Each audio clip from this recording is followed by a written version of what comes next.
welcome here to the home of Jan, the Smiling Sun champion and Ferrari's biggest fan, as we are reporting, from what was the race of the season, the defining race as in far as the Drivers' Championship goes. Over here, we will tell you from the Scuderia Ferrari's perspective what we thought about the mayhem in Interlagos that happened. Obviously, the sprint was relatively straightforward. We could see what the fastest teams were in the dry, and then the downpour came into Sao Paulo in Brazil, on that circuit in between the legs, right? Interlagos, that's why it's named like that way. And yeah, it definitely meant that we've gotten a very, very exciting race, very, very long race as well. Obviously, the qualifying had to be postponed to Sunday, so there's so much to tell you about. And yeah, we sadly cannot play, the wonderful Italian anthem and to celebrate Ferrari's victory, which I do believe is possible. I'll tell you exactly why do I think so and why do I believe that, while this probably, for sure, we can say decided the Drivers' Championship, why we have a great chance to win the Constructors' Championship, despite obviously what was not the best race for us. And we will then show you on this beautiful Scuderia Retina Ferrari iWay how the Drivers' Championship and especially the Constructors' Championship looks like. So I'm sure you are very excited, right? Of course you are. So let me tell you everything about this round 21 of the 2024 FI Formula 1 World Championship, as we are going really to the finishing line. We finished the penultimate triple header and now we are heading to the final triple header. And yeah, what a race it was. So, first of all, the qualifying, obviously they had to start, on Sunday, because after the sprint, the heavens open, the visibility would be low, right? That all has to do with the fact that obviously once you're racing all over the world, sometimes in some countries, the races will take place closer to the noon. In some countries, the races will take place, much later in the afternoon, like at 4 or 5, or like in the case of the qualifying in Brazil at 6 p.m. because obviously you want to get an audience, from all the major, hubs, so to speak, right? All the major, fan bases around the world, because Formula 1 is such a global sport. And, then that simply meant that if there was just too much rain, and obviously with the clouds, right, you will get very low visibility. The FIA has decided to postpone the qualifying to very early Sunday. And yeah, so obviously Sunday, being the 3rd of November, it is our happy wedding anniversary, the time when me and Angel Amy obviously got married, or when we signed, that agreement, right? So basically, yeah, it is that exact date of the signing. So it has a very special significance, so it would be quite interesting if I could be driving. Obviously you saw me being so great, in Brazil, winning both the sprint and winning, the race as well. That only happened in Austria. Obviously, that's very special to the winner, right, of the races, Max Verstappen, who obviously races for the Austrian team in Red Bull, and here has a Brazilian girlfriend, perhaps soon to be a wife. So yeah, I have to say, this track is highly, highly enjoyable. So it came as a big surprise that we were not able to qualify well. That qualifying, with lots of crashes. I couldn't believe just how many stoppages there were, including one Ferrari of Carlos Sainz. I think, sadly, Carlos, he probably proved why exactly we are getting rid of him and replacing him with Lewis Hamilton, the 7-time champion, right?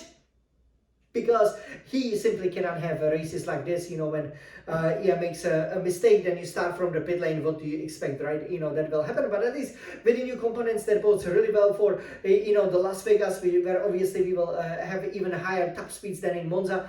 And obviously in Qatar and Abu Dhabi, you really need a strong engine. So Sainz can still be very, very strong. But overall, even Leclerc, not being able to qualify high up the grid, that was an issue. Both Toro Rossos or the sister Red Bull team qualifying 3rd and 5th ahead of both Red Bulls, because Verstappen got knocked out, in the Q2. So overall, that was already, setting up to be some race. Obviously with Leclerc starting 6th, we were hoping that he would be able, to clear some of the drivers that started ahead of him. Yeah, but basically the way it started, with the Norris leading from Russell, you would say, okay, what is going to happen there, right? And at the start, it was actually quite interesting because, lots of things were happening. So it's quite unusual, that normally, it's the procedures are quite smooth, but here, you had Lance Stroll, beaching his car after, hitting the brakes on the formation lap. I don't know what he was doing there.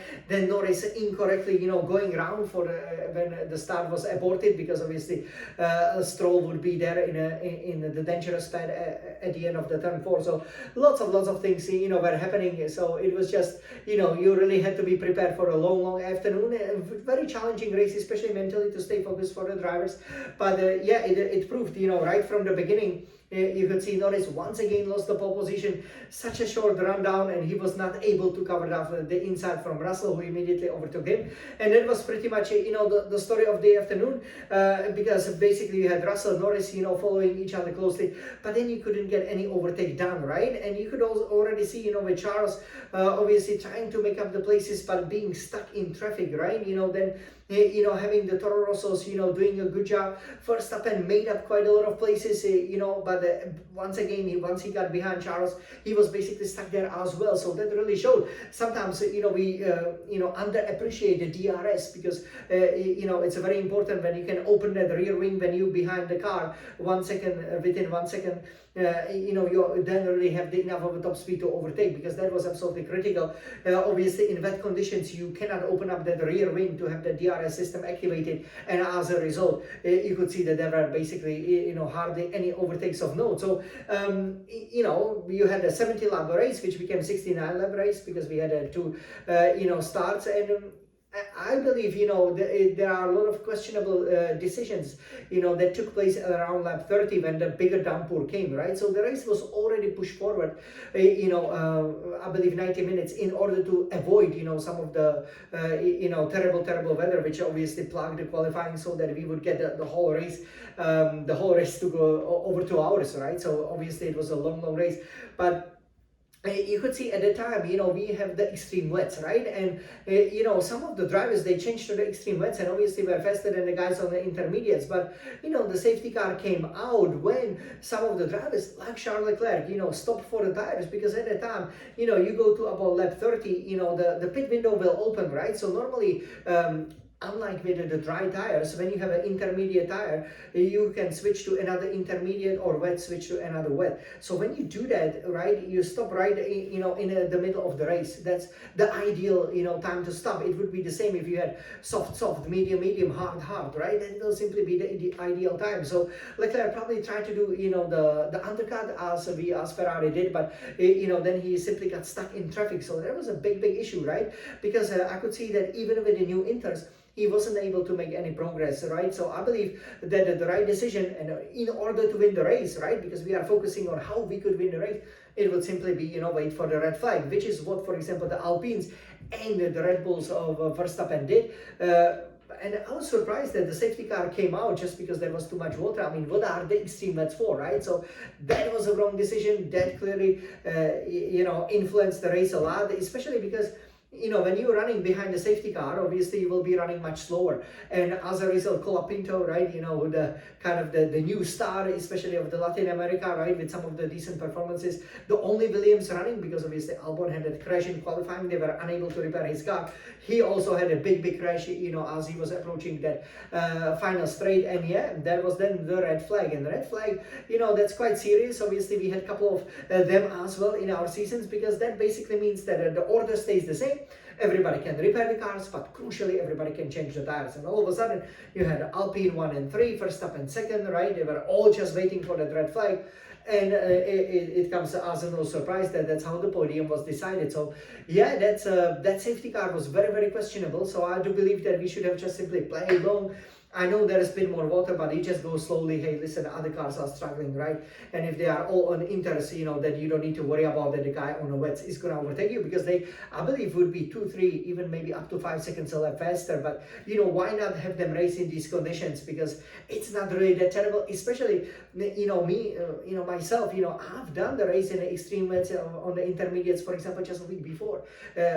Right now that we are recording, because I'm already doing the F124 cars, I did it anymore, and I was absolutely dominant. I even put in a much better performance, after I dropped to last and then won the race. Well, maybe we shouldn't be telling you, but you will love it next year when we will publish it. So much better performance than what Verstappen did. in the end, congratulations to him. He then won the title because after Sainz crashed again for the second time, right, on lap 50. Hard to describe how he could crash like this way, why he didn't keep going, because there would still be anybody could crash, lots of things could have happened. Maybe there would be more of a downpour, so just very, very frustrating, especially from Sainz, considering how great he was in Mexico. So yeah. And then basically Verstappen had a chance to have a go at Ocon. I think Ocon made a mistake, with the restart, because, he was behind the safety car, right? And then he was simply just going too slow, right? But then it means you will not have so much of a spray, and Verstappen could see that he braked early and took advantage, took the lead, and then won the race for one of the memorable wins, sadly, obviously from the Ferrari standpoint. But another thing, red flag, I don't know what the hell, again, excuse my language, but why was it a rolling start? That should have been a standing start. So I didn't like some of the decisions, they clearly, try to, tinker sometimes with the results, but I said, no safety car unless there is a crash, right? That should be clear. And red flag, there should always be a standing start, even though there is a lot of water, because again, that brings the unpredictability, right? And like this way, if you have a rolling start, then you give a big advantage to the cars that did not stop, like the two Alpines, like the Red Bull. And then what can you do? You're just stuck in a spray, because nobody, including the Verstappen, who then won by almost 20 seconds, it looks like a great victory, but yeah, he was not able to overtake when he was behind us with Ferraris of Leclerc, right? Exactly. So yeah, overall, that's how the race finished. Charles made it to fourth. I was hoping that he would get Gasly, he'd get on a podium, but he also had a couple of snaps. So Russell got past him. But Norris championship leader didn't. Piastri had a collision with Lawson, so he only finished 8th. So as a result, actually, this is a good damage limitation from Scuderia over here, because we only lost basically 2 points, to the McLarens. So for our constructors' hopes, it's great, but for the drivers, obviously, it's over. And I would like to echo kind of what Leclerc said, and go against him a little bit and say, I do find the F1 24 cars actually to be very enjoyable driving in a wet. So I think it must have been the setup, because Charles was saying that the car was very difficult to drive. So for Sainz, but I did notice, I obviously am already doing that F1 24 season, and I did find actually, unlike the F1 23, where I did struggle in wet, as you will see, for example, in Las Vegas, there's a lot of exciting things that you will have happening.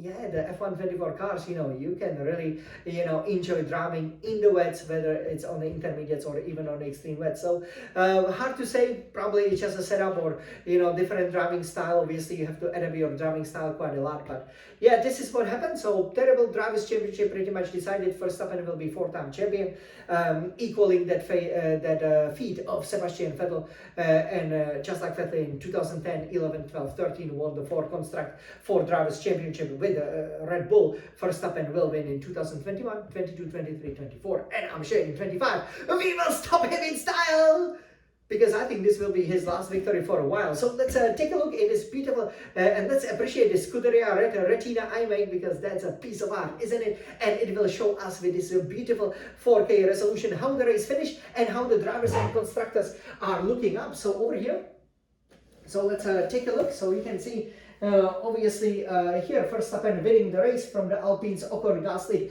Wow, from 9th to 6th, they jumped. This result, was, I believe, at least that's $30 million, if not more, maybe even $60 million. I'm not exactly sure what the prize money is, but they got a lot of money from that. Russell, Ford, Leclerc, only Ferrari finishing 5th, 6 Norris, 7 Tsunoda, 8 Piastri, 9 Lawson, 10 Hamilton. Good to see the RB, the Red Bull junior team doing well, getting some points there. Hamilton salvaging the point, Verstappen getting his fastest laps. So you can see the podium, how happy they were. Obviously, he just was setting fastest laps at the end, but it's so much easier when you are leading, right? Okay, here, let's take a look at how it looks like. This is constructors, how it looks like in a Drivers' Championship. So 393 points, Norris 331 to Verstappen's 393, so that's 62 points, pretty much over it, because there are, with the fastest laps, 86 points on offer. So we can be crowning new champion in Las Vegas, quite appropriate, wouldn't it be? But Leclerc 307, I think now we should really set our targets to steal that second place, to make sure that we can get Norris, Piastri 262, 244 for Sainz, 192 Russell overtaking Hamilton, 190. That will be nice bench fight there. I'm sure Lewis will want to end on the high. Perez 151, again didn't score. 62 Alonso, 31 Hülkenberg, who by the way was disqualified. He got a black flag for outside assistance because he was just hanging over there at the end of the turn 1, and the marshals push him, and this is the first DSQ disqualification, I believe, since 2007, isn't it? So this is Constructors' Championship, so this is very exciting. McLaren, Mercedes 593 points, we have 557 points, 36 points behind. And in Las Vegas, 1 and 2 is definitely possible if we can get it, and McLaren doesn't get more than 10 points. We get the fastest lap, then we will be able to overtake them based on how many victories we would get. 6 to their 5. And over here we then have Red Bull Racing, obviously 544. It looks like they still have the outside chance, but with Perez not scoring, we don't think Verstappen's gonna win many races and not gonna get that lucky with the rain. Definitely in the next 3 races that are all held in desert. Mercedes 382, Aston Martin 86. Look at Alpine, how they jumped, Haas. RBR, Honda, RBT, Williams, Mercedes, obviously they were 9th, and they jumped thanks to that haul of 33 points to the 6th place. So amazing, only kick Sauber with new points. So yeah, so some really nice stories over there. You can see over 2-hour race. So it was exciting. Yeah, definitely, if you're neutral, Formula 1 fan, you must have definitely enjoyed it, because this was definitely a classic, defining race of the 2024 season, when Verstappen came back, broke Norris's heart, secured his 4th World Championship. And for Scuderia Ferrari, good damage limitation. Also with regards to the sprint, we didn't do as well as we wanted. Our streak of basically lots of the strong races, right, that really started already, in Monza is has kind of been brutally ended. But I think it's only a pause before we will be back to the winning ways with the final triple header, which I'm sure you are very excited about, right? So let's go there. Let's go to Las Vegas, the place where we should definitely win, where Leclerc and Sainz were 1 and 2. Let's go. Let's win in Las Vegas. This is the new center of the Formula 1. Obviously, there's even, that Formula 1 pitbull, the F1 actually owns it. So I'm sure it's Scuderia Ferrari's time to finally get hold of the Constructors' Championship. Let's go. Forza Ferrari. And by the way, for the final time, this is the short sleeve fashion that will be gone. Let me know how you like it. We will then go to the long sleeve fashion, as obviously the end of the autumn and winter is over here. So let me know what you think about it. I'm very excited. I really like it very much, even just a simple t-shirt. Yeah, and enjoy the nice rest of almost 20 days before the F1 comes calling in the eternal city of Las Vegas. Forza Ferrari!